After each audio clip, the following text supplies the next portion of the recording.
I'm like, why is nobody buying my shit? I'm like, what am I doing wrong?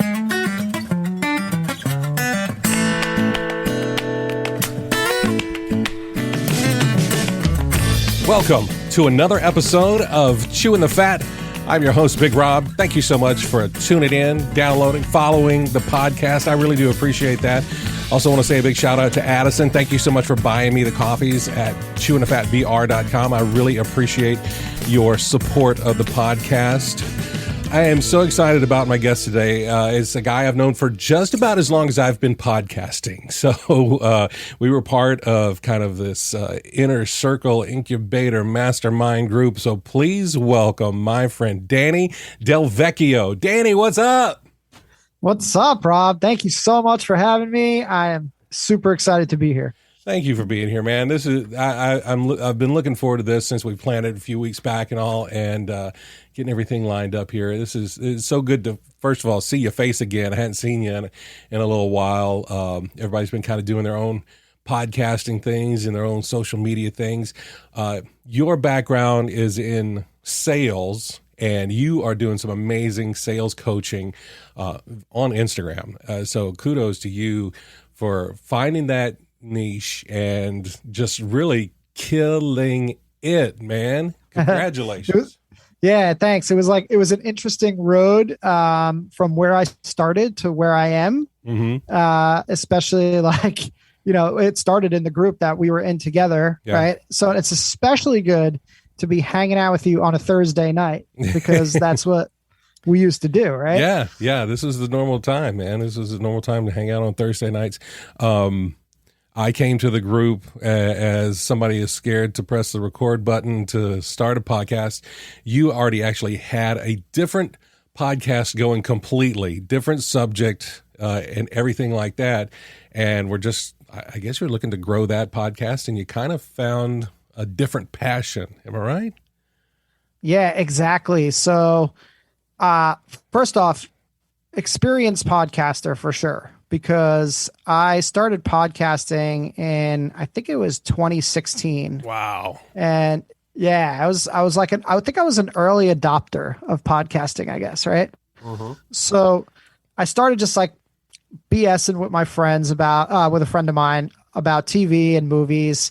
And then I was like, you know what? I want to take this podcasting thing a little bit further. I want to do something different. I want to do something more interesting. So I was like my favorite show at the time was this TV show, Impractical Jokers. You familiar with it? Yeah. Yeah. All right. So I just liked it. 4 guys from Staten Island, like middle-aged, and they just kind of made it big at that point. Right. So, and I just think they're really funny.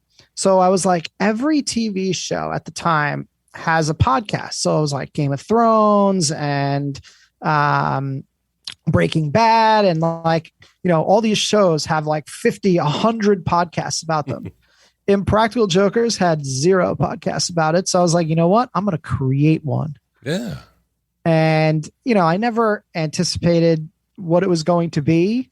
But about 60 episodes, 350,000 downloads. Wow. And actually had one of the Impractical Jokers on my show. And that was probably one of the coolest moments ever. That's amazing. That is amazing. Yep. That is so cool. Yeah. When you take a passion like that and like, hey, I'm going to expand on this in a fun way. Obviously you were having a great time doing it. And then for it to kind of take off like that, it's amazing, man. And you're up in that area, right? You're in Long Island, right? Yes, sir. So that's kind of where those guys are from, right? Yeah, they're from Staten Island, which is, I'm less than an hour from where they grew up. Nice. Yeah, so it was interesting because basically the long story short, I stopped the podcast because I got this big fancy job and I was doing a lot of traveling, and my co-host quit on me at the same time. And I tried to keep it going on my own and try to get a guest every week, and it just didn't work out. So I ended up stopping that show, and I guess it was, around this time last year, really, that I had started a new podcast that I was trying to get going. And obviously that's when I decided to join the podcast mastermind group that we were both a part of. Mm-hmm. And ultimately what happened with that podcast was it sort of went in a direction that I never intended for it to go. Mm-hmm. And I kind of got a little bit frustrated with it. And we had this amazing coach in that podcast group who gave me the direction of, hey, Danny, stop doing a podcast. Yeah. Yeah. That's kind of, you would think that's bad advice for a podcast coach to tell someone that wants to be a podcaster, just stop doing the podcast. It's like, Danny, stop the podcast. And he goes, you obviously have something else that you are passionate about, and you have a opportunity to grow a business. He's like, start building the business and then do the podcast. Yeah. Yeah. And that was his advice. And since that advice, I have started a business, and it has significantly grown month over month over month from the 6-7 months ago that I started it. Yeah. Is it gotten to the point where it can be the full-time thing? Is that the goal? First of all, that's not the goal to be the full-time thing. It is. It's the ultimate goal, I guess, for sure. Yeah.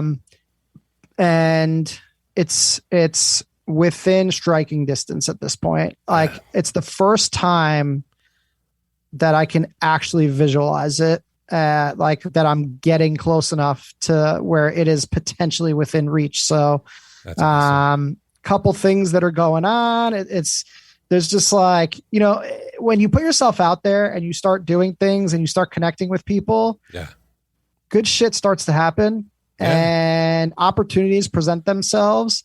And I am in the middle of growing like a few different things.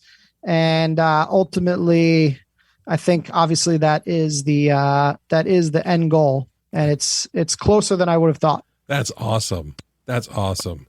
And to think that came from someone telling you to stop doing something, you know what I mean? That's true wisdom there to be able to see. And I mean, shout out to Travis Brown, he's still a very good friend and mentor to me. I would assume probably to you as well. It's, that takes more than just, plug in, tab A into slot B, blah, blah, blah, because there are so many people out there that want to coach people and want to tell them, oh, how you do this. And they just kind of churn and burn the same info to everybody. But to be able to really analyze what somebody's got going on. And I think one of his greatest, skills, not to gush on Travis here, but is to really recognize, what the heart of a person is and where their passion truly lies, Yeah, absolutely. And it's been cool because, obviously after the group disbanded, I stuck with Travis. So I still work with Travis. I meet with him once a week, and, he started out as my podcast coach and has really turned into a business coach. That's awesome. Which has been very cool. And I don't think that he obviously intended for it to be that way. I think it just evolved that way. Mm-hmm. But we've also become great friends over that period of time too. So that's pretty cool. Yeah, absolutely. So what is what's the business? What's, and you say you're about to start another podcast. So tell everybody what's going on. Yeah. Got it. So basically what I have 18 years of experience in sales. And all in corporate America. Started at the bottom, working as a sales rep in Radio Shack, and worked my way through the ranks into AT&T. And I spent 7 years working at AT&T.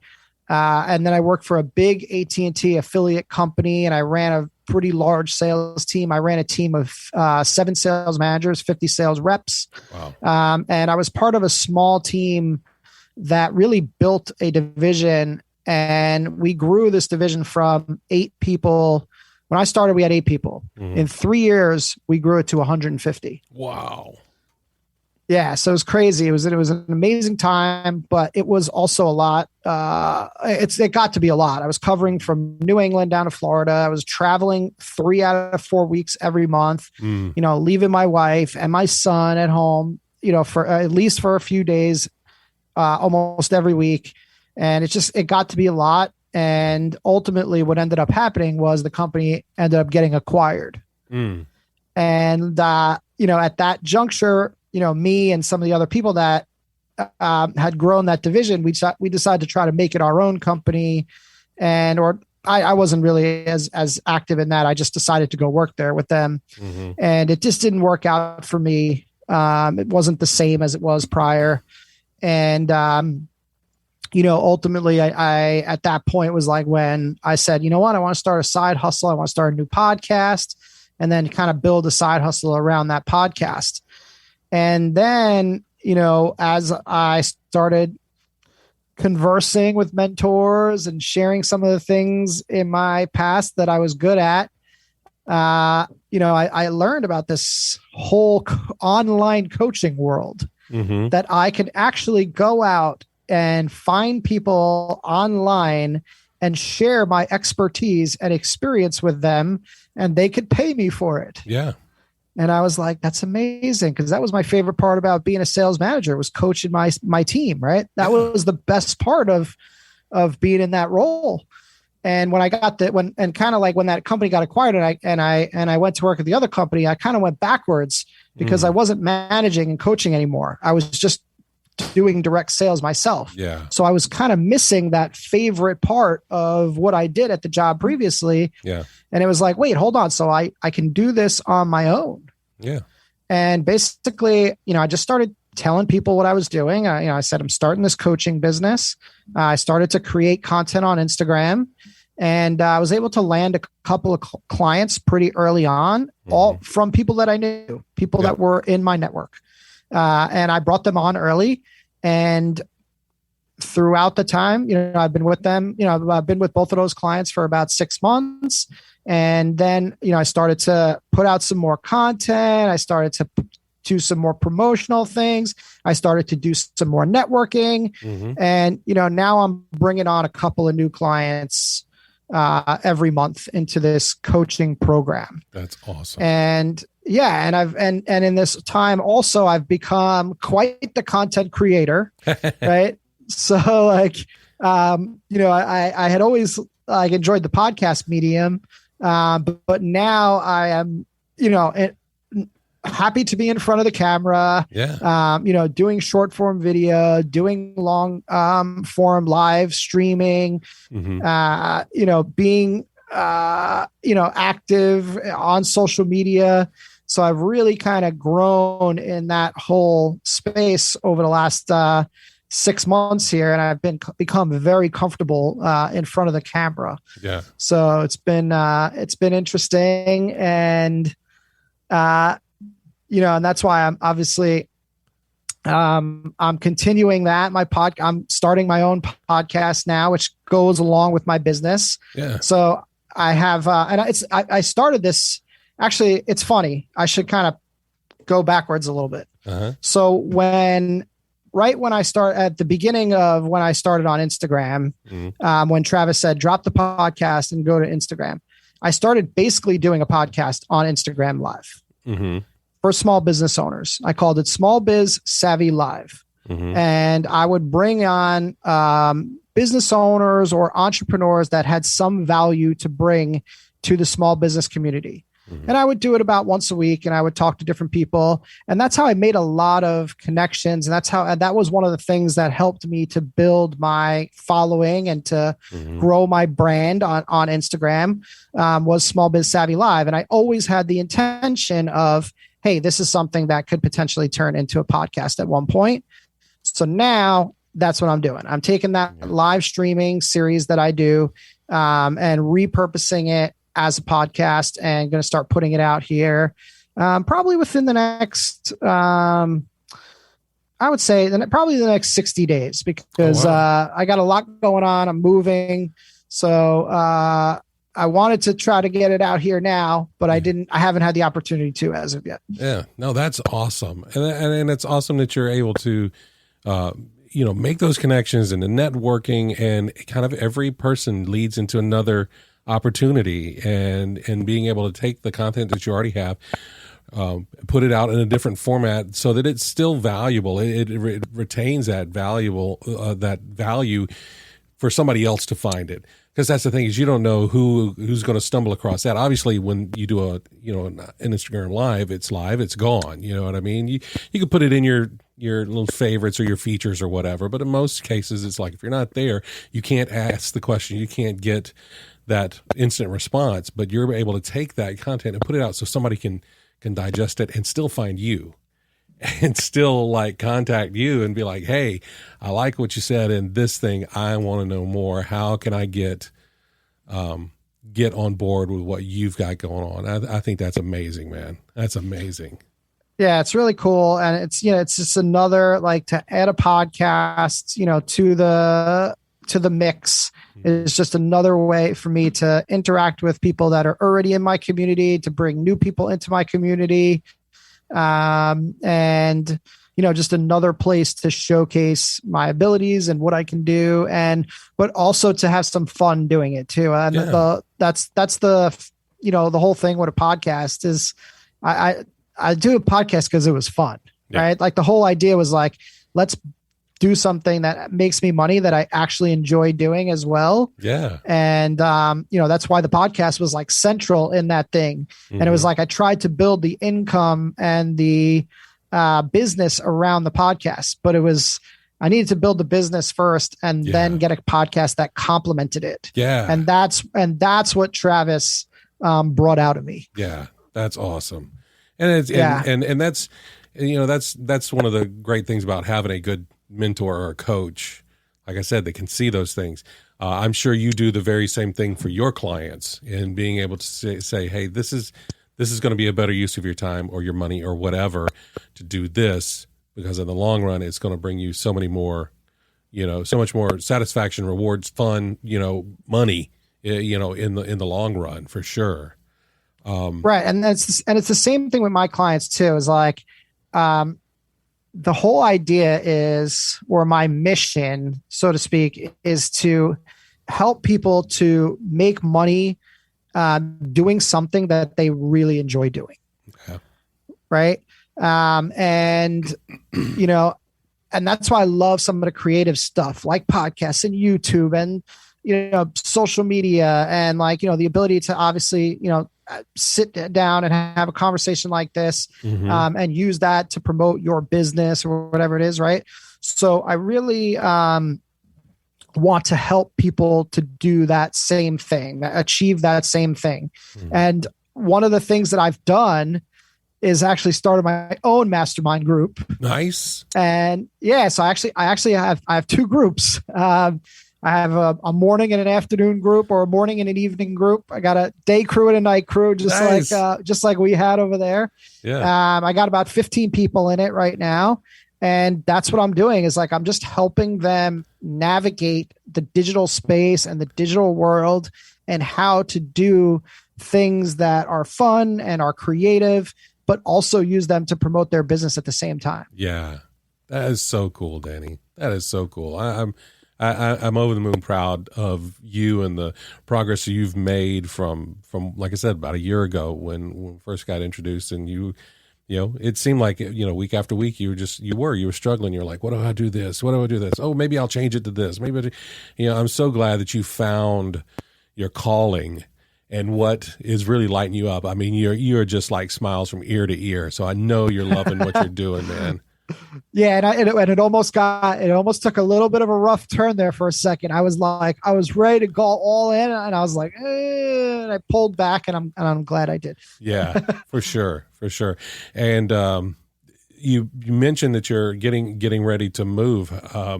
Is that thanks in part to what you're doing and what you're going? You're able to kind of go somewhere else, and I'm assuming that means that you're able, like you said, you're able to leave that old world, regular 9-to-5 behind. Yeah. So, I did, I obviously I got a lot. I have two sons and a mortgage and everything like that too. So, needed to make sure that I have health insurance and all that. Yeah. And I still, so I still needed a 9-to-5 job to kind of, to get me through the next, year or so, right? Yeah. And potentially longer depending on how it goes there, right? Yeah. But I was with a company. I was with one company, and I was trying to actually get a transfer to a remote position or a similar position in South Carolina. But for some reason, I was just not having any luck. Either I would interview for things and I wouldn't get them, or I would get, an offer for something and it was like half the money that I was making. So I couldn't pull it off internally. And luckily I had a good friend who is actually running a sales team, actually used to work for me at that company where I ran the sales team. So he started running a sales team for another organization in a similar industry to what we used to do. And he was like, hey, you know what? I got a spot for you as a sales rep over here. So I am I'm doing that. That's my 9 to 5 right now. I'm building the coaching business and, that's fully remote. So I still have my job security and my benefits and everything, as we take the move over to South Carolina. That's awesome. And, but that's so smart. Because like you said, especially when you've got little kids and, if you have a spouse that doesn't have insurance or something like that, that it's not just about the dollar sign, that's going into the bank. It's like how much is going out of the bank as well. And if you have something like that you don't have to pay an exorbitant amount for because it's part of, your benefits package with your, a remote job or something, I think that's great. And do you think I feel like it is, but like the ability to work remote now, especially after the pandemic, and I think that opened up a lot of people's eyes to the ability to do good work, but do it in a space that they're more comfortable in, whether it be in a different town or different state or even country for some people. You know what I mean? True. You feel like that's what may have played a part in that for you as well, to like say, hey, let me stay at home with you guys and here, but let's go somewhere else. Yeah, no, it definitely helps, right? The opportunities that you have now to, to have remote positions and quality work that you don't need to leave your home for, is great. And it's tough too, because right now my wife isn't working either. So, we only have the one income where we got the 2 kids, we got the mortgage. We're in Long Island where I pay $10,000+ a year in property taxes. Yeah. My property taxes are $11,000 a year. So, oh my gosh, I'm very excited to head to South Carolina and never have to worry about that ever again. Wow. I was gonna say, I'm in South Carolina. I'm here, and I think I pay like $1,200 a year, maybe $2,000 at the very most. That's my understanding. So, I spoke to a lot of people, and everybody's like, it's a couple grand for your property taxes a year, and I'm just like you're talking about taking it and cutting it to like 20% of what I was, less than 20% of what I was paying before. So that sounds like that sounds perfect to me. I mean, that's almost like getting the $10,000 raise right there. I mean. It sort of is. Yeah, it is. That's awesome. Yeah. It's a different cost of living here. And just like all the prices in Long Island are jacked up. Yeah. The gas is more expensive here. The food is more expensive here.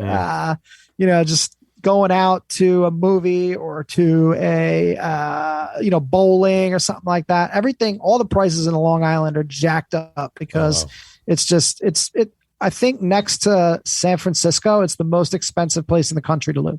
Wow. Well, but I grew up here. I grew up here, mm-hmm. and I'm 39 and I've never left. Wow. Other than, I did a few semesters in Massachusetts. Mm-hmm. So I'm excited though, because now it's a new adventure. Yeah, for sure. Time.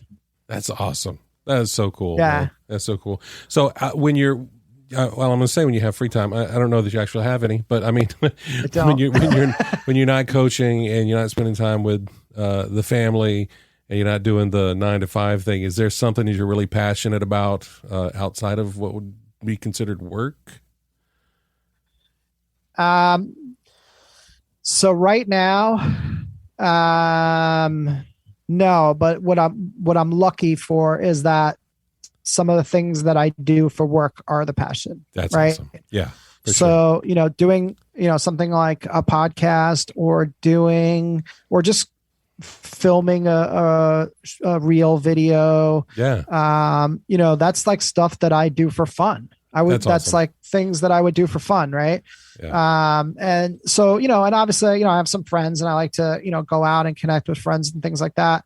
But, luckily enough, I used to watch a lot of TV. And I basically, I can't get through it. I get through maybe 15, 20 minutes of a TV show per day at this point, which is basically the last 15 minutes of my day. I pop it on the TV and I pass out to it. Oh, wow.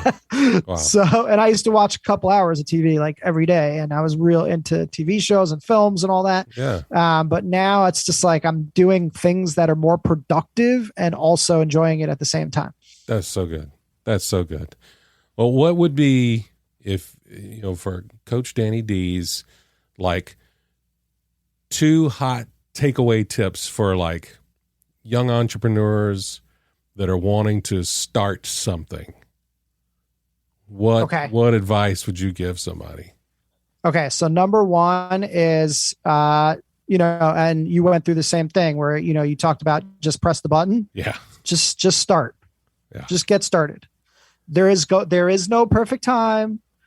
There is no perfect situation. Yeah. Just start. Mm-hmm. There is somebody that you can help who knows less than you do. Mm-hmm. So as long as you don't need to be the foremost expert to teach somebody. All you need to know is more than they do and help them get to where they need to go, or help them get to where you are. So if you want to do something, dive right in, figure out how to do it. That's number one. And then number two is everything is an experiment. You are going to try different things, and some things are going to work and some things aren't. And when they don't work, you're going to get frustrated. But when they do work, you're going to feel great. And that completely outweighs the frustration. So just try new things, experiment, try whatever you possibly can. And ultimately you'll find what works. And when you do find that, keep doing it. All right, Danny, this is the second part of the show. This is where we dive a little bit deeper. We talk a little bit more about mental health. I think it's very important that we recognize as humans, we all kind of go through down days, sad days, whether it's diagnosed depression or anxiety. But we're not alone. Like I said, everybody kind of has those days. Everybody goes through it. And for you, how do you keep that darkness at bay? It's about having a support system, right? And, obviously, I have my family, right? So I have my wife, but my kids, really, like my kids are my support system, because every time I get super frustrated with something that's going on, all I need to do is go upstairs, and my office is in the basement. So all I need to do is go upstairs and take a look at their smiling faces. And that reminds me that, like, that's all that matters. All this other shit that I'm frustrated with and I'm failing or whatever it is nothing compared to just making sure that those 2 little boys are taken care of and are happy. So, just being able to, and that's also the beauty of working from home. Yeah. Right. Yeah. Because like I said, all I got to do is run upstairs and see those smiles and get the data. Yeah. And it's just, and it's all good. It's all gone. So that's number one. And then just having mentors. And I've been fortunate enough actually to have found a couple of amazing mentors over the last couple of years. Obviously Travis being one of them. And a friend, Adam, who I met a couple years ago. I met him in a virtual networking group. During the pandemic. We started to connect, and him and I have become friends over the last 2 years. He has become an amazing mentor to me. He is a super successful entrepreneur, business owner, and now we're business partners too. We have a business venture that we are working on together as well. So, and I sort of said it before, like when you put yourself out there, the universe tends to help you find the right people or help point you in the right direction. Yeah. And it has connected me with some people who have made some amazing impact in my life and are definitely support people that are part of that support system that I'm talking about here. So that's the key. Yeah. Yeah. Now, do you think, as a now entrepreneur yourself, dealing with things like imposter syndrome or how the hell am I going to pay bills? How am I going to, nobody's signing up for this class. What does it take for you for that mental fortitude to keep pressing on? It kind of goes back to something that I was saying where like everything is an experiment, right? Yeah. Because I know that when something fails, that something else is going to work. And you know what? It seems like when you have like the worst times, like, and this was recently, just even a couple of weeks ago, I was like, nobody's buying my shit. Like nobody is buying my shit. What the hell is happening? And then literally a week later, I sold a program, then I sold another one, and then I sold another one. So I sold 3, significant high ticket programs back to back to back. After I was like, what the fuck? I'm like, why is nobody buying my shit? I'm like, what am I doing wrong? Like, and again, it was those mentors that were like, hey man, slow your roll here. Right. They're the one that put me back into that mindset. Like, hey, you're going to go through these tough times. Don't freak out. Don't change everything. Don't lower your price. Don't, just relax, calm down, take a break. Yeah. Get through it. And let's figure out what's the better way to approach this and what's the better way to move on. Right. Yeah. So, going back to that support system is huge.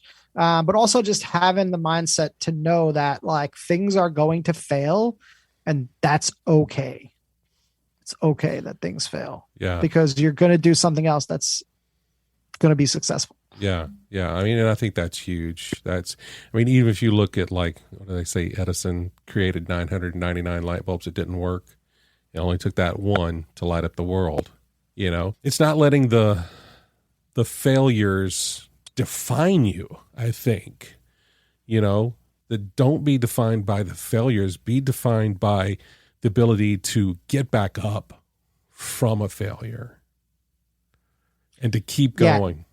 Yeah, I totally agree. And you know what? Another thing that I think that's really helped me is that I don't hold back. I share the failure.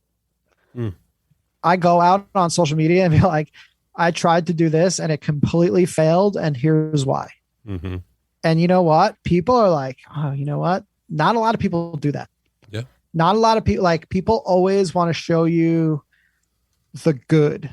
People always want to show you what's going on when things are good, but people don't necessarily want to show you what's going on when things are bad. Yeah. And I have no problem getting out there and being like, look, I completely screwed this thing up or whatever it was. Here's why I freaked out. Here's why. And I don't know, like I'm having trouble articulating this. I guess I'm just not afraid to go out and like share the failure.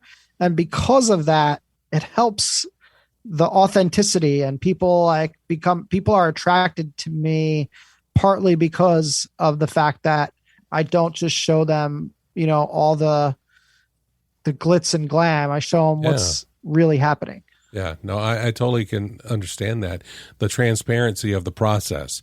They're like, hey, I'm not just going to show you the highlight reel, because there's enough highlight reels on social media already where people are like, sitting in their Lamborghinis, fanning themselves with, $1,000 bills or whatever. It's like, okay, great.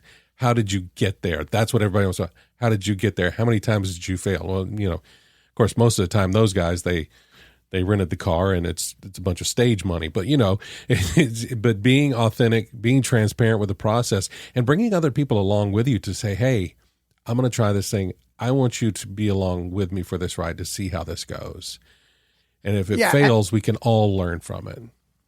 Right. And that's the other thing too. Like I think that other people, like I said, when other people are watching and all they see is the flashy stuff and all the good stuff, and they're going through this tough time, like when they see that other people are going like through that tough time as well, it can help elevate and motivate and inspire people and stop people from quitting. And, if I could stop one person from quitting by doing something like that, then I'll do it all day.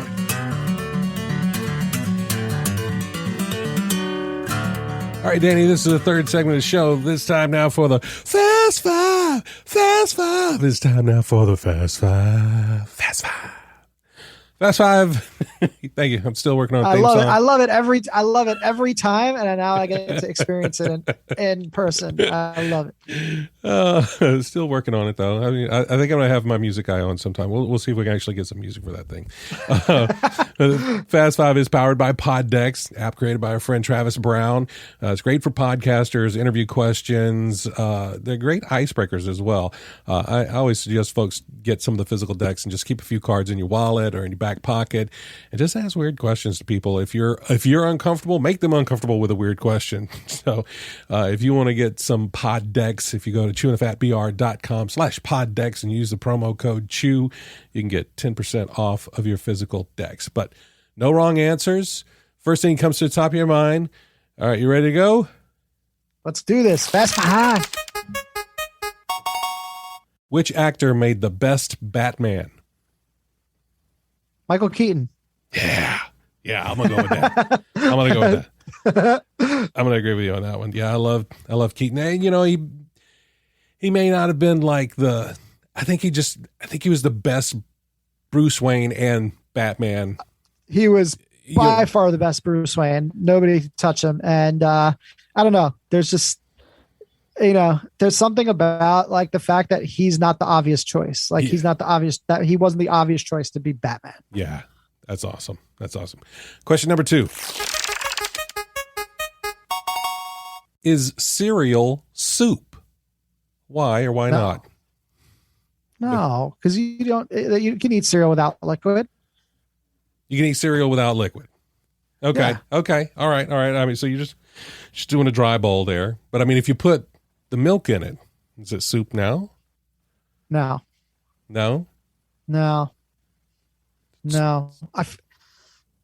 I don't think it qualifies as a soup.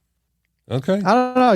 Do you? You think so? Well, I mean, I don't know. I can understand that because I mean there are cold soups that are out there. So if if you go with like a vichyssoise, something like that, it's cold soup.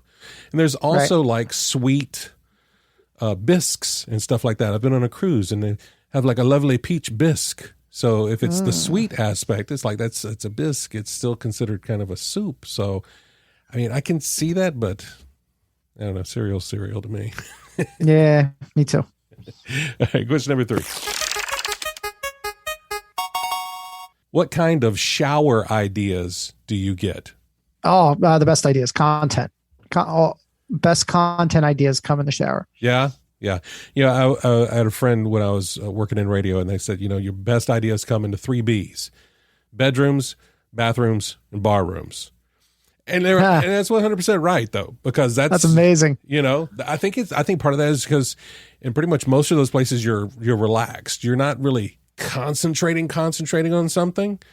You're just letting like life happen. You open yourself up to experience or whatever. So that's awesome. So what's the last piece of content you came up with in the shower? Oh God, I can't even remember now. Let's see.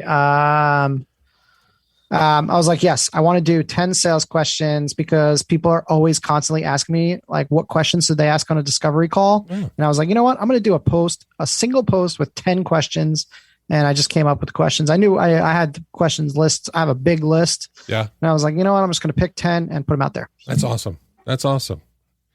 All right. Question number 4. If you could learn any language fluently, what would it be? Spanish. Yeah. Yeah. Yeah. Oh, definitely. Yeah. I wish I would have taken Spanish in high school. I took Italian. There's just such a use case for Spanish. You know what I mean? True. I got some friends that speak Spanish. When I worked in one of the stores that I worked in, there was a bunch of guys that spoke Spanish, and I always felt like I was missing out. They'd all be cracking up and having a good old time, and I'm like, man, I don't even know. I have no idea what you guys are saying. Come on, right? Let me in on the joke. I want to be in. Yeah. The only thing I know to do in Spanish is curse, because they all taught me how to curse in Spanish because they thought it was funny. All right, and question number 5. What was the first car you ever owned? Toyota. Oh man, it wasn't a Corolla. It wasn't a Camry. A Toyota Cressida. Ooh, a Cressida. Fancy. They don't even make them anymore. It was passed down to me from my grandma. That's awesome. What color was it? It was like a silvery color, but it didn't last very long. I only had it for a couple months because the brakes were not good. And then I got a Toyota Camry after that. Nice. It's funny. My first car was a Toyota as well. It was a Toyota Corolla, like hatchback station wagon-y thing, and it was just nice, white, had that weird blue pleather interior. And it was passed down to me by my aunt. I want to say that car was like an 81 or something. It only had one speaker for the radio, and there was no tape deck or anything. It was just a AM FM radio, and it only had one speaker, and it was underneath like the steering column or something. But I drove the hell out of that thing. I'll tell you that. Yeah, my dad had like a Toyota station wagon. I remember too, and it was and it had a third row in the back, and you faced out the back. And I remember like going and sitting back there with my friends or with my brother and stuff like that. That's and my dad had that car for probably 25 years or something. He milked it for all it was worth. That's awesome. That's awesome. Yeah, I was the one that everybody wanted to take I was the one that picked up everybody to go to school. And so as soon as I got a car, there was no bus anymore. It's like, all right, we're going to ride for Rob. And I would go around and pick everybody up, and they'd be piled up in the back of the station. Yeah, it was awesome. No, I love that thing. Amazing. All right, Danny, that's it. That's our Fast Five. And that is the show. Thank you so much for being here, man. I really appreciate this. No, Rob, I'm so glad when you reached out to me. I was like, man, I've been waiting to be on this one. And as far as your episodes go, right? We didn't get it in this episode because I didn't bring it out in you, and maybe in the future I will bring it out in you, is when we get the real Southern Rob going, right? And my favorite one was with your mom, right? Because it was like, okay, now I see where Southern Rob comes from. Well, man, I appreciate you, and I appreciate your friendship and being here and opening up. I do appreciate it, and I'm so looking forward to everything that you do have coming up in your life, with your move, with the podcast, with Coach Danny D. As a matter of fact, if folks want to keep up with you, how can they do that? Okay, so the best place that you can keep up with me is Instagram. So on Instagram, I am at Coach D Sales. That's Coach D Sales. And then you can also find me on my website, which is CoachDannyD.com. That's awesome. And of course, you can find those links in the show notes as well as on the guest page on chewingthefatbr.com. One more time, Danny, thank you so much, man. I really appreciate you being here, and just send you all the love and luck for the future, brother. Yeah, thanks, Rob. Next time we'll do this one in person. Absolutely. When you get down to South Carolina, you better believe that. All right. Love it. And if you would like to support this podcast, please consider buying me a coffee at chewingthefatbr.com. Also on there, you can check out the shop. Got some t-shirts and journals and things like that. I'd appreciate that. It helps keep the podcast rolling. But until next time, I look forward to when we have a moment to sit a spell and chew the fat.